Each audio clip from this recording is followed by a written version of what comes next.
Ya, Assalamualaikum warahmatullahi wabarakatuh. Jumpa lagi dengan saya Risto Effandi dalam materi hukum pidana ya.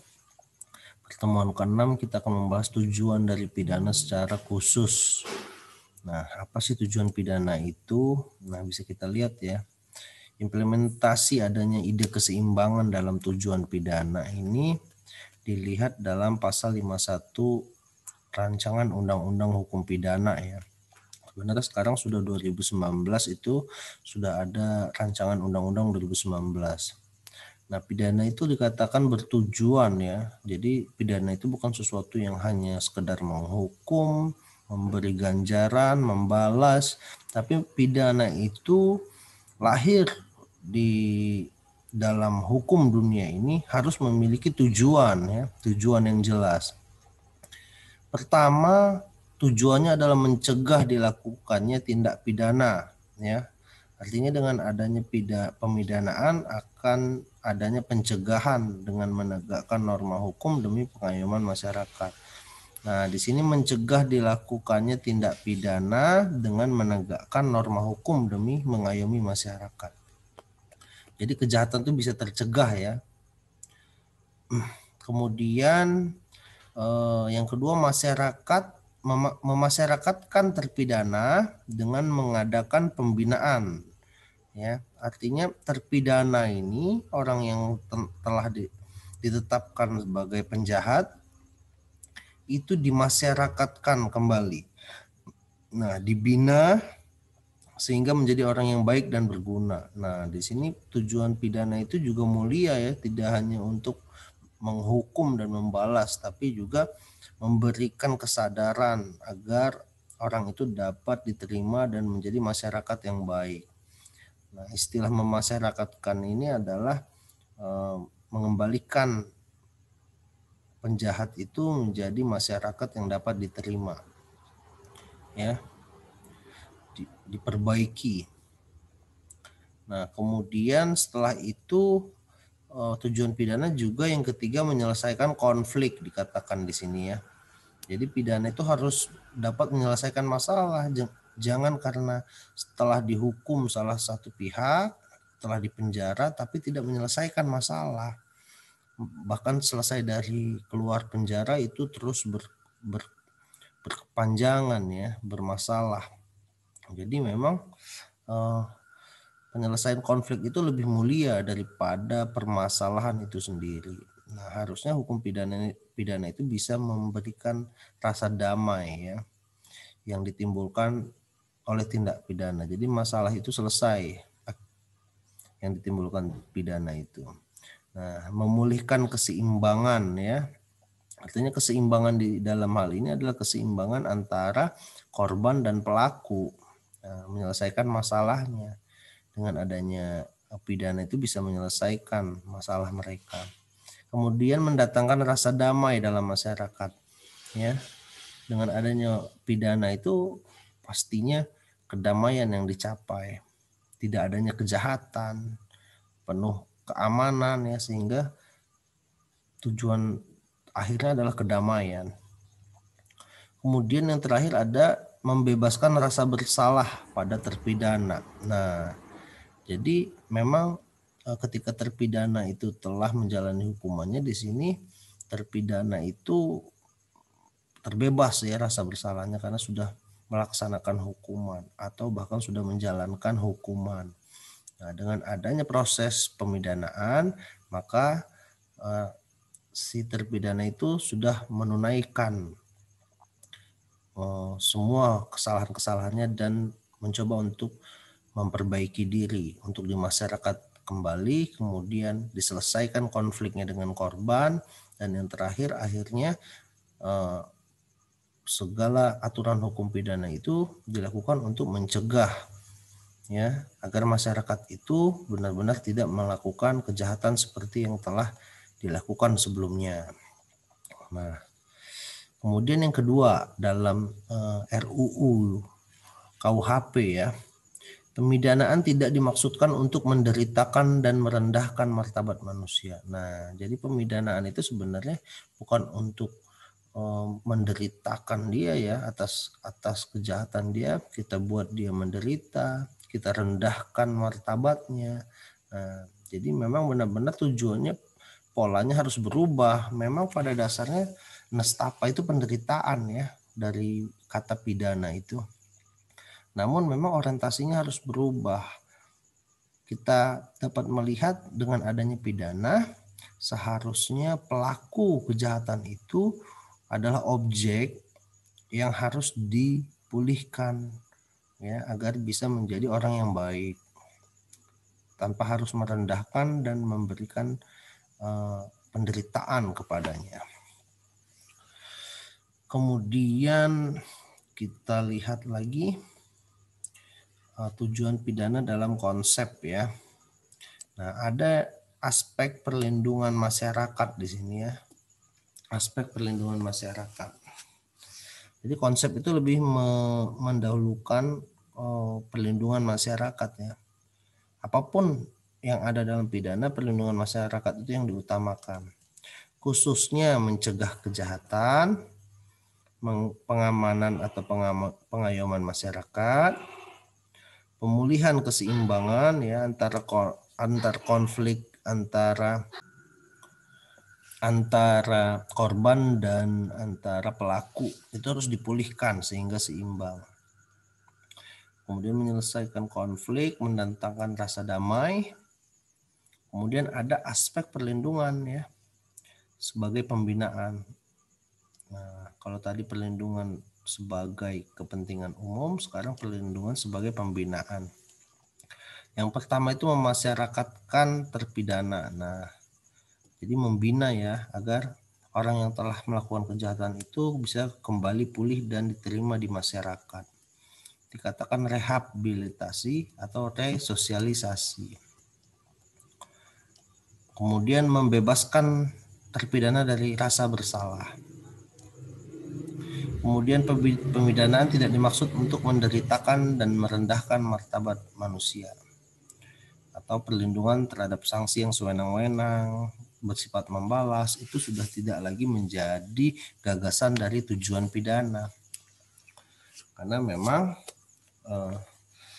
penderitaan dan merendahkan martabat manusia tidak juga akan merubah terpidana itu menjadi orang yang baik. Karena tujuannya sekarang adalah bagaimana memulihkan terpidana itu menjadi orang yang baik. Sehingga keluar dari lapas, terpidana itu memang bisa menjadi orang baik yang tidak mengulangi lagi kejahatannya.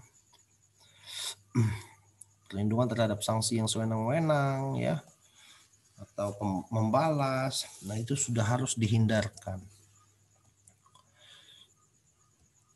Nah, tujuan pidana ini ada penal ya. Penal yang mana penal itu tuh termasuk dalam praktek pidana ya, pemidanaan. Itu harus melihat social welfare. Social welfare itu kesejahteraan atau kebahagiaan masyarakat. Nah, social welfare, kemudian ada social defense. Social defense itu perlindungan masyarakat.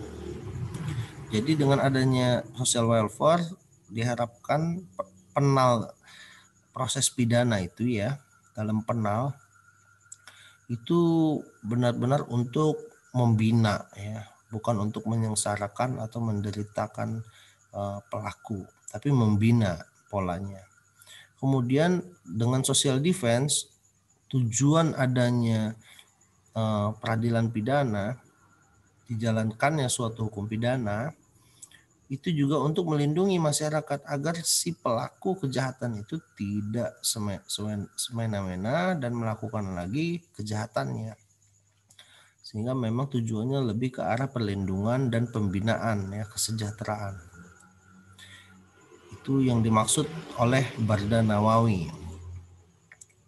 Kemudian penal ini merupakan alat ya, dikatakan alat atau sarana ya untuk mencapai suatu tujuan. Nah, tujuan pidana yang tadi kita sebutkan ya, memulihkan rasa bersalah, memberikan perlindungan, pengayoman ya, mengembalikan, memasyarakatkan kembali narapidana, Nah, jadi tujuan-tujuannya memang mulia ya.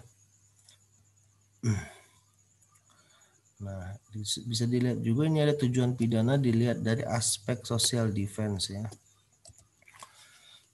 Social defense tadi perlindungan ya, perlindungan masyarakat. Defense itu perlindungan, sosial itu masyarakat.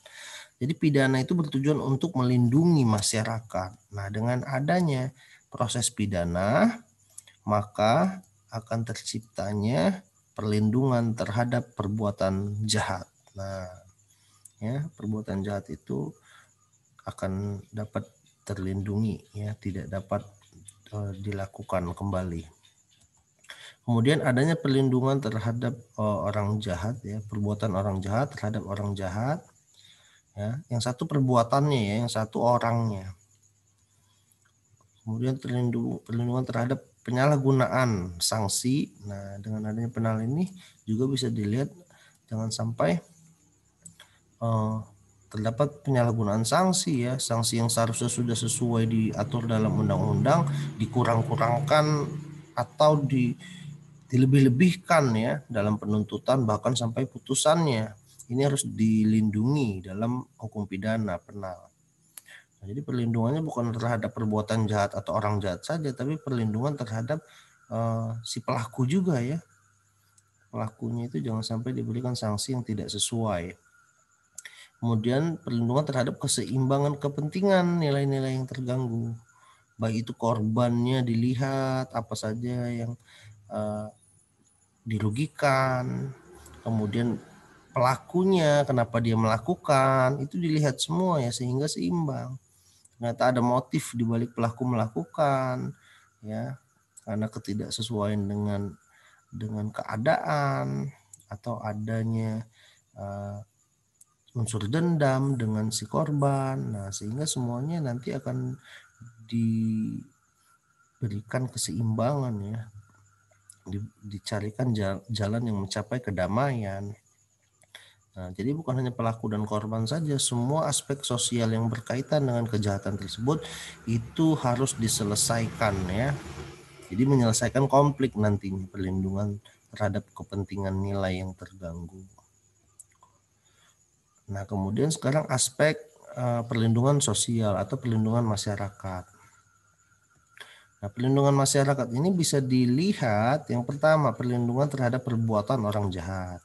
Yang kedua perlindungan terhadap orang jahat ya, satunya perbuatan, satunya orangnya yang jahat. Ya, kemudian perlindungan terhadap penyalahgunaan sanksi juga dan sama ya perlindungan terhadap keseimbangan kepentingan nilai yang terganggu. Nah, jadi tujuan pidana ini perlindungan terhadap perbuatan jahat itu adalah penanggulangan kejahatan ya. Perbuatan jahat itu harus ditanggulangi ya. Kemudian perlindungan terhadap orang yang jahat ya, mengubah tingkah lakunya dengan dibina, dipulihkan, diperbaiki ya, perbaikan si pelaku.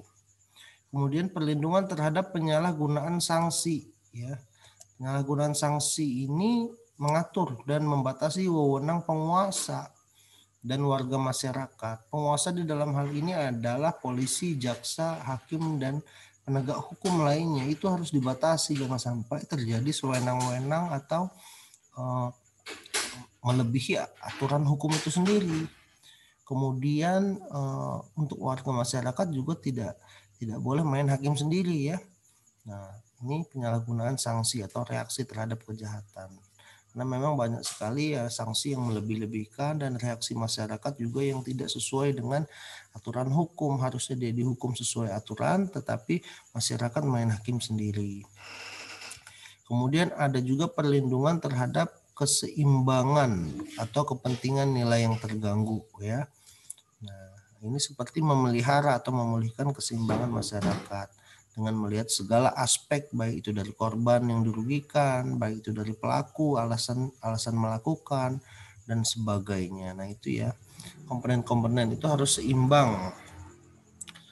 Nah, jadi inti tujuan pidana bisa kita lihat di sini adalah perlindungan masyarakat dan perlindungan individu. Ya, perlindungan masyarakat itu bisa kita lihat Nah, itu ya terkait dengan perlindungan masyarakat dan perlindungan individu ya. Perlindungan masyarakat itu lebih kepada perlindungan terhadap kepentingan umum, perlindungan individu itu terhadap pembinaan dari masyarakat dan pembinaan pelaku atas kejahatan. Jadi, tujuan pidana itu lebih mendidik ya. Nah, ini kita lihat ya, perlindungan terhadap masyarakat ini kita lihat ada pencegahan kejahatan, pengayoman, pemulihan keseimbangan, ya, dengan penyelesaian konflik, ya, mendatangkan rasa damai. Nah, ini dia ya, pencegahan kejahatan. Ini adalah suatu tujuan perlindungan itu sendiri. Arahnya harus mencegah, mengayomi, memulihkan, menyelesaikan, akhirnya mendatangkan rasa damai. Kemudian ada memasyarakatkan terpidana ya, kalau dalam pembinaan individu ya, dia harus memasyarakatkan terpidana ya, disosialisasikan kembali atau direhab ya, dipulihkan kembali. Terus membebaskan rasa bersalah pelaku. Pemidanaan juga tidak dimaksudkan untuk menderitakan atau merendahkan ya, terhadap sanksi yang sewenang-wenang atau sifatnya membalas, karena memang harus dibina ya polanya, pola dari tujuan pemidanaan. Ya, mungkin itu saja kawan-kawan semua, terima kasih. Mohon maaf bila tadi ada gangguan sedikit ya. Pada Allah saya mohon ampun. Terima kasih. Kita jumpa lagi. Wassalamualaikum warahmatullahi wabarakatuh.